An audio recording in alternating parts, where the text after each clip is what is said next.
ಶ್ರೀನಿವಾಸ್ ಪ್ರಸಾದ್ ಅವರು ಜಲ್ದಿ ಕಾಲವಾಗ್ತಾರೆ ಅಂತ ನಾವು ಅಂದ್ಕೊಂಡಿದ್ವಿ. ಯಾಕಂದರೆ ನಾನು ಈ ತಿಂಗಳು 11ನೇ ತಾರೀಕು ಅದ್ರ ಜೊತೆಲಿ ಸುಮಾರು ಒಂದು ಅರ್ಧ ಗಂಟೆ ಕೂತ್ಕೊಂಡು ಮಾತಾಡಿದ್ವಿ.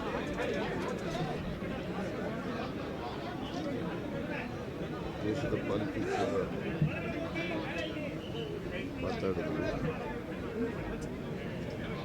ಜೊತೆಗೆ ಅವರಿಗೆ ಅವತ್ತು ನಾವು ನೋಡಿದಾಗ ಮೆಂಟಲ್ ಫ್ಯಾಕಲ್ಟಿ ಭಾಳ ಚೆನ್ನಾಗಿತ್ತು, ಜ್ಞಾಪಕ ಶಕ್ತಿ ಭಾಳ ಚೆನ್ನಾಗಿತ್ತು. ನಾನು ಅಂದ್ಕೊಂಡಿದ್ದೆ ಬೇಗ ಸಾಯ್ತಾರೆ ಅಂತ. ಆಮೇಲೆ ಮೊನ್ನೆ ನಾನು ಹಾಸ್ಪಿಟ್ಲಿಗೆ ಹೋಗಿದ್ದೆ ನೋಡಿ. ಅಷ್ಟೊತ್ತಿಗೆ ಅನ್ಕಾನ್ಸಿಯಸ್ ಆಗಿಬಿಟ್ಟಿದೆ. ಡಾಕ್ಟ್ರು ಕೇಳಿದ್ರೆ ಕಷ್ಟ, ಬಾಯಿಲ್ಲ, ಪ್ರಯತ್ನ ಮಾಡಿದ್ದೀವಿ, ಕಷ್ಟ ಇದೆ, ಎಲ್ಲ ಅಂಗಾಂಗಗಳು ಕೂಡ ಫೇಲ್ ಆಗಿಬಿಟ್ಟಿದ್ದಾವೆ, ಸಪೋರ್ಟ್ನಲ್ಲಿ ಇಟ್ಟಿದ್ದೀವಿ ಅಂತ ಹೇಳಿದೆ. ಸೊ ಅಷ್ಟೊಂದು ಹೋಪ್ಸ್ ಇರಲಿಲ್ಲ ಡಾಕ್ಟ್ರಿಗೆ. ಅವ್ರ ಮನೆಯವ್ರನ್ನೆಲ್ಲರೂ ಭೇಟಿ ಮಾಡಿದ್ದೆ.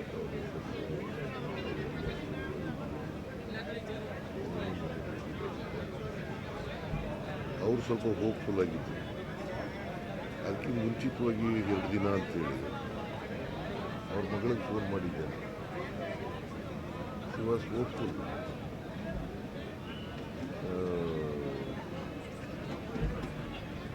ಇಂಪ್ರೂವ್ ಆಗ್ಬೋದು ಅಂತಕ್ಕಂಥದ್ದು ಮಾತನ್ನು ಹೇಳಿದ್ರು. ಆದರೆ 2 ದಿನ ಆದಮೇಲೆ ಎನಿವೆ 2013 ಜನವರಿನಲ್ಲಿ ಅವ್ರಿಗೆ ಕಿಡ್ನಿ ಟ್ರಾನ್ಸ್ಪ್ಲಾಂಟ್ ಆಗಿತ್ತು. 2015 11 ವರ್ಷ ಮ್ಯಾನೇಜ್ ಮಾಡಿ. ಸೊ ಟ್ರಾನ್ಸ್ಪ್ಲಾಂಟ್ ಆಗಿರೋಂಥ ಕಿಡ್ನಿನೂ ಕೂಡ ಫೇಲ್ ಆಗಿದೆ. ಗಿಲ್ಟ್ ಪವರ್ ಇತ್ತು ಅವ್ರಿಗೆ. ಸೊ ಹಾಗಾಗಿ ಕಿಡ್ನಿ ಟ್ರಾನ್ಸ್ಪ್ಲಾಂಟ್ ಆದಮೇಲೆ ಕೂಡ 11 ವರ್ಷ. ನಾನು ಅವರು ಒಂದೇ ವಯಸ್ಸು, 77 76 ರಾಜಕಾರಣ ಮಾಡಿದವರು. 47ನೇ ಇಸ್ವಿ, ನಾನು 40 ಆಗಸ್ಟ್ ತಿಂಗಳು ಅಂತ ಹೇಳಿದ್ರು. ಮತ್ತು ರಾಜಕೀಯದಲ್ಲಿ ನೇರ ನುಡಿಗೆ ಹೆಸರಾಗುತ್ತೆ.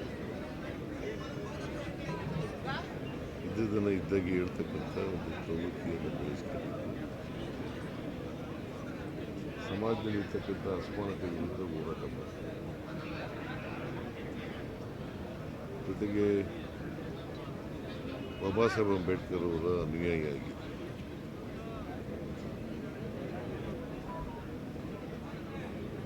ಸಮಾಜದಲ್ಲಿ ಯಾರ ಮೇಲೆ ಅನ್ಯಾಯ ಆಗುತ್ತೆ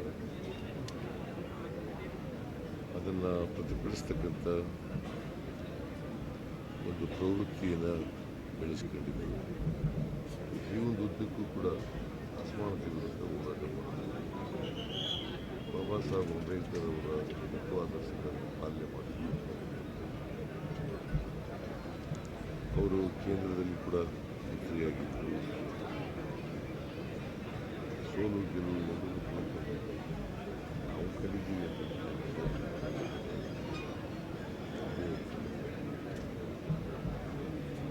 ಸೊ ಅವರು ಕೂಡ ಸೋಲು ಗೆಲುವಿಲ್ಲ. ಭಾಳ ದೀರ್ಘಕಾಲ, ಸುಮಾರು 50 ವರ್ಷಗಳ ಕಾಲ ಆಕ್ಟಿವ್ ಪಾಲಿಟಿಕ್ಸ್ನಲ್ಲಿ 50 ವರ್ಷ ಕಾಲ. ಇತ್ತೀಚೆಗೆ ಅವರು 50 ವರ್ಷ ಮುಗಿದಿದೆ. ನಾನು ಚುನಾವಣೆಗೆ ನಿಂತು 5 ವರ್ಷ ಆಗಿದೆ, 50 ವರ್ಷ ಆಗಿದೆ. ಆಕ್ಟಿವ್ ಪಾಲಿಟಿಕ್ಸ್ ರಿಟೈರ್ ಆಗಿದ್ದು ಇತ್ತೀಚೆಗೆ 1 ತಿಂಗಳು ಒಂದೂವರೆ ತಿಂಗಳಾಯ್ತು. 1.5 ತಿಂಗಳಾಯ್ತು. ಮಾರ್ಚ್ 17ಕ್ಕೆ ನಾನು ಭೇಟಿಯಾದವರು ಕೂಡ ಹೇಳಿದೆ. ನಾನು ಅಭ್ಯರ್ಥಿಯನ್ನು ಸಪೋರ್ಟ್ ಮಾಡಿ ಅಂತ ಹೇಳಿದ್ರು.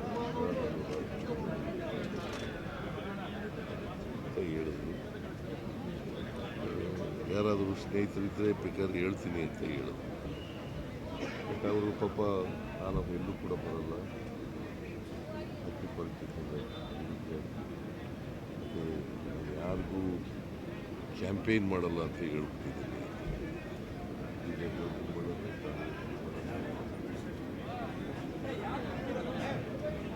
ಸೊ ಹೋರಾಟದ ಬದುಕನ್ನು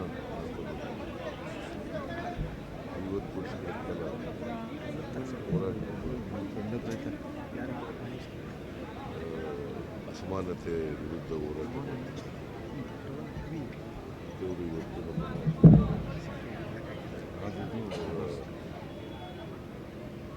ಸಾವಿನಿಂದ ಇಂದು ಕರ್ನಾಟಕ ರಾಜಕಾರಣಕ್ಕೆ ಕಷ್ಟ ಆಗಿದೆ. 15 ದಿನಗಳಿಂದ ಭೇಟಿಯಾಗಿದ್ರಿ, ನೀವು 15 ಡೇಸ್ ಬ್ಯಾಕ್ ಭೇಟಿಯಾಗಿದ್ರಿ. ಅವ್ರ ಬದುಕಿನ ಬಹಳ ದೊಡ್ಡ ಸಂತೋಷದ ಕ್ಷಣ ಏನು ಜೀವನದ? ಇಲ್ಲಪ್ಪ, ಅವೆಲ್ಲ ರಾಜಕೀಯ ಮಾತಾಡೋದು ಹೊರತು ನನ್ನ ಸಂತೋಷ ಕ್ಷಣ, ಈ ರಾಜಕೀಯದಲ್ಲಿ ಸಂತೋಷ ಕ್ಷಣ ಅನ್ನೋದು ಭಾಳ ಕಡಿಮೆ. ಹೋರಾಟ ಮಾಡುವಾಗ ಸಾಮಾಜಿಕ ನ್ಯಾಯ, ಅಸಮಾನತೆ ವಿರುದ್ಧ ಹೋರಾಟ ಮಾಡುವಾಗ ಸಂತೋಷ ಕ್ಷಣಗಳು ಭಾಳ ಕಡಿಮೆ.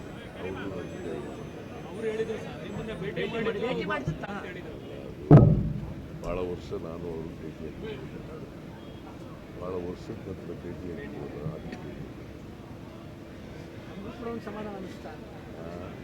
ಹೌದೌದು. ಜೊತೆಲೇ ಪಾಲಿಟಿಕ್ಸ್ ಮಾಡಿದವರು, ಸಾಮಾಜಿಕ ನ್ಯಾಯ, ಅಸಮಾನತೆ ವಿರುದ್ಧ ಹೋರಾಟ ಮಾಡುವಾಗ ಸಂತೋಷ ಕ್ಷಣಗಳು ಭಾಳ ಕಡಿಮೆ.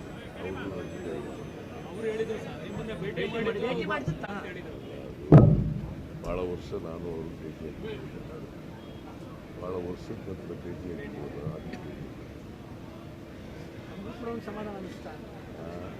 ಹೌದೌದು. ಜೊತೆಲೇ ಪಾಲಿಟಿಕ್ಸ್ ಮಾಡಿದವರು, ನನ್ನ ಮಂತ್ರಿಮಂಡಲದಲ್ಲಿ ಮಂತ್ರಿಯಾಗಿದ್ದರು, ಆಮೇಲೆ ಜನತಾ ಪಾರ್ಟಿನಲ್ಲಿ ಜೊತೆಲಿದ್ದರು, ಆಮೇಲೆ ಕಾಂಗ್ರೆಸ್ನಲ್ಲಿ ಕೂಡ ಜೊತೆಲಿದ್ದರು,